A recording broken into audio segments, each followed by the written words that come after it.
So this is Luke Anderson down at the Konami stand with Simon Lay, who's the associate producer for Saw. So Simon, thanks for joining us. Tell us what you're doing right here. I'm playing as Detective Tapp, and I've just woken up in one of Jigsaw's nightmarish puzzles. I've just escaped from the reverse bear trap, which is one of the more popular traps from the series. Cool. So you jumped straight into a quick time event at the very beginning of the game. That's right. So now I'm looking around.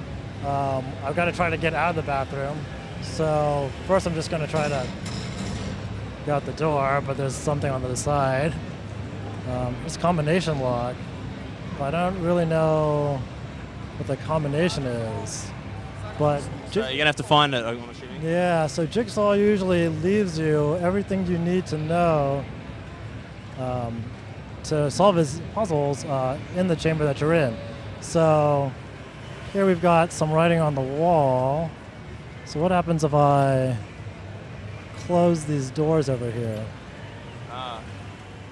So give us a bit of a background. Like how does this game fit into the story universe, the Saw universe, right? So this game happens after Saw 1. You take the role of Detective Tapp, who was a detective chasing down Jigsaw in the first movie, and you reprise that role here. Jigsaw has captured you and put you in one of his elaborate games, and it's up to you to try to find him and survive. And so it's obviously like a survival horror game, but the puzzle elements are really kind of the key to the gameplay, is that right? That's right. We definitely wanted to make as many iconic elements from the series, just like you saw the reverse bear trap. Fans of the series will also see a number of other well-known Saw death traps making an appearance in this game. And is the kind of game split into separate puzzles? Is that kind of like, each chapter is a puzzle that you have to solve for Jigsaw? So you're trapped in a very large building. So the building itself is divided into a number of different areas, like the basement. Here you see some bathrooms. As you progress through the building, trying to track down the Jigsaw killer, you'll encounter a number of different kinds of puzzles and interactions. Detective Tapp was first find the object in the toilets to unlock the panel. So what's new for Saw for E3? We've seen this game before. What are you kind of showing off this time around? Well, we've come, a ways from Gamers Night. The game is definitely more polished. As you can see, we actually have Detective Tapp as the main character, as before we had just like a placeholder character. Puzzles are a little more refined and ready for public consumption. Cool. And the game's coming out pretty soon, isn't it? Like this is alpha, but it's coming out kind of just around the corner. That's right.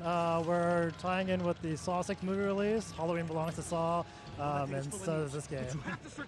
Cool. And how's the kind of mature kind of side of the game been perceived so far by the audience?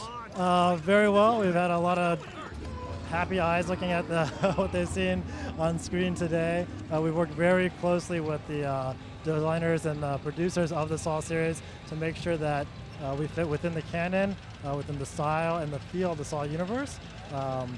So we think fans of the series are going to be pretty happy. What's some of the kind of interesting puzzles that you put in the game, and how many kind of puzzles are there? Because it seems like there's just lots and lots of different puzzles you need to solve. Well, like you saw, just from the beginning, you're already faced with the reverse bear trap. Not all the instances that you run into are going to be the Jigsaw traps. You're going to have a lot of environmental things. There's glass here on the floor that you've got to avoid. You just stuck your hand into a toilet full of like dirty needles. So it's going to be a great variety of different experiences that the player is going to have to suffer through. No worries. And what platforms is it coming out on? So it will be available for Xbox 360, PlayStation 3, and the PC. Brilliant. Cool. Thanks for your time. Thank you.